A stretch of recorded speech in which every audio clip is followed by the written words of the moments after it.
ನಾನು ಒಂದು social worker ಆಗಿದ್ದೇನೆ. ನನ್ನ ಮನೆ ಈ ಮನೆಯ ಹಿಂದುಗಡೆ ಮನೆ.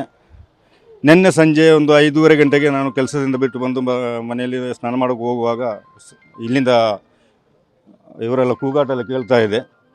ಆ ಸಮಯದಲ್ಲಿ ನಾವೆಲ್ಲ ಇಲ್ಲಿ ಓಡಿ ಬರುವಾಗ ಇಲ್ಲಿ ಒಂದು ಘಟನೆ ನಡೆದು ಹೋಗಿದೆ. ಮಗುವಿನ ಕತ್ತಿನಿಂದ ರಕ್ತ ಬರ್ತಾಯಿತ್ತು, ಮತ್ತೊಬ್ಬರು ಕೆಳಗೆ ಬಿದ್ದಿದ್ದರು. ಅವರನ್ನು ನಾವು ಹಾಸ್ಪಿಟ್ಲಿಗೆ ಕಳಿಸಿದ ಸಮಯದಲ್ಲಿ ನಮಗೆ ಹೇಳತಿರೋದಂಥ ಒಂದು ಬೇಸರವಾಗಿದೆ. ಯಾಕಂದರೆ ನಮ್ಮ ಕಣ್ಣಿನ ಎದುರಿನಲ್ಲಿ ಬೆಳೆದ ಒಂದು ಮಗು ಈ ಥರ ಅಸಹ್ಯವಾದ ಒಂದು ಘಟನೆಯಲ್ಲಿ ಸಾವನ್ನಪ್ಪುವುದಂದರೆ ಯಾರಿಗೂ ಹೇಳತಿರೋದಂಥ ಒಂದು ದುಃಖಾಚರಣೆ. ಅದೇ ಸ್ಪಾಟ್ನಲ್ಲಿ ಮರಣ ಹೊಂದಿದೆ ಅಂತೇಳಿ ನಮಗೆ ಫೋನ್ ಬಂತು. ಇವತ್ತು ಬೆಳಿಗ್ಗೆ ಸಹ ಅವರು ಮತ್ತೊಬ್ಬರು ಇವರ ಅಂದರೆ ದೊಡ್ಡಮ್ಮನ ಗಂಡ, ಈ ಮನೆಯ ಉಡುಮಸ್ತ, ಅವರು ಹಾಸ್ಪಿಟ್ಲಲ್ಲಿ ಅಡ್ಮಿಟ್ ಆಗಿದ್ದರು. ಇವತ್ತು ಬೆಳಗ್ಗೆ ಸಹ ನಾವು ಇಲ್ಲಿರುವಾಗ ಒಂದು 6 ಗಂಟೆಗೆ 5:45ಗೆ ಫೋನ್ ಬರುವಾಗ ನಾವು ಹೋಗಿದ್ದೇವೆ ಅಲ್ಲಿಗೆ. ನೋಡುವಾಗ ಅವರು ಸಹ ತೀರೋಗಿದ್ದಾರೆ.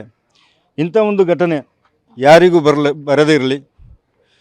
ಎಂಥ ಕುಟುಂಬದಲ್ಲಿ ಆಗಲಿ ಯಾವುದರಲ್ಲಾಗಲಿ ಎಂಥ ಒಂದು ಪ್ರಶ್ನೆ ಇದ್ದರೆ ಅದನ್ನು ಸ್ವಯಂ ಚಿಂತೆ ಮಾಡಿ ಪರಿಹರಿಸಬೇಕಾಗಿದೆ ಹೊರತು ಇಂಥ ಒಂದು ಘಟನೆ ನಡೆಸಿ ಯಾರಿಗೂ ಪ್ರಯೋಜನ ಇಲ್ಲ. ಯುವ ಜನತೆಯೂ ಹಾಗೆ ಇಂಥ ಯಾವುದಾದರೂ ತಮ್ಮಲ್ಲಿರುವ ಭಿನ್ನಾಭಿಪ್ರಾಯಗಳನ್ನು ತಾವಾಗೇ ಅದನ್ನು ಪರಿಹರಿಸಿಕೊಂಡು ಒಳ್ಳೆ ರೀತಿಯಲ್ಲಿ ಮುಂದಕ್ಕೆ ಹೋಗಬೇಕು. ಈಗಿನ ಕಾಲದಲ್ಲಿ ಅತಿಯಾಗಿ ನಡೀತಾ ಇರುವುದಂತಂದು ಅಂತ ಹೇಳಿದರೆ ಡ್ರಗ್ಸ್ ಆಗಿ ನಡೀತಾ ಇದೆ. ಯಾರು ಯಾವ ಡ್ರಗ್ಸ್ನಲ್ಲಿದ್ದಾರೆ ಅಂತೇಳಿ ನಮಗೆ ಹೇಳೋಕ್ಕಾಗಲ್ಲ. ನಮಗೂ ಸಹ ಈ ಪರಿಸರದಲ್ಲಿ ನೋಡುವಾಗ ಇವಾಗ ತುಂಬ ಅಸಹ್ಯವಾಗ್ತಾ ಉಂಟು. ನಮಗೆ ಕರ್ನಾಟಕದಲ್ಲೂ ಕೆಲವರು ಈ ಪರಿಸರಕ್ಕೆ ಬರ್ತಾ ಇದ್ದಾರೆ. ನಾವು ಕಾಣದಂಥ ವೆಹಿಕಲ್ಸ್ ಎಲ್ಲ ಕಾಣ್ತಾ ಉಂಟು. ನಮಗೂ ಸಹ ಅವರನ್ನು ನೋಡಲಿಕ್ಕೆ ಎದುರಿಗಾಗುತ್ತೆ. ಅಂದರೆ ಅವರು ನಮ್ಮನ್ನು ಅಟ್ಯಾಕ್ ಮಾಡ್ತಾರೆ ಅಂತೇಳಿ ಹೇಳೋಕ್ಕಾಗಲ್ಲ. ಆದರೆ ನಿನ್ನೆ ನಡೆದ ಘಟನೆ ಅದೊಂದು ಫ್ಯಾಮಿಲಿ ಮ್ಯಾಟ್ರ್. ಅವರ ಫ್ಯಾಮಿಲಿ ಮ್ಯಾಟ್ರ್ ಆಗಿ ಒಂದು ಸ್ವಲ್ಪ ಫ್ಯಾಮಿಲಿಯಲ್ಲಿ ಏನೋ ಸ್ವಲ್ಪ ಪ್ರಾಬ್ಲಮ್ ಇತ್ತು. ಇದರ ಇಶ್ಯೂನಲ್ಲಿ ನನ್ನ ನಡೆದ ಘಟನೆ.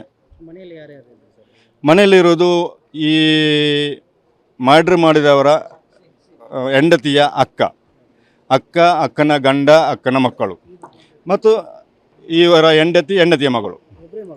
ಅವರಿಗೆ ಒಬ್ಬಳೆ ಮಗಳು.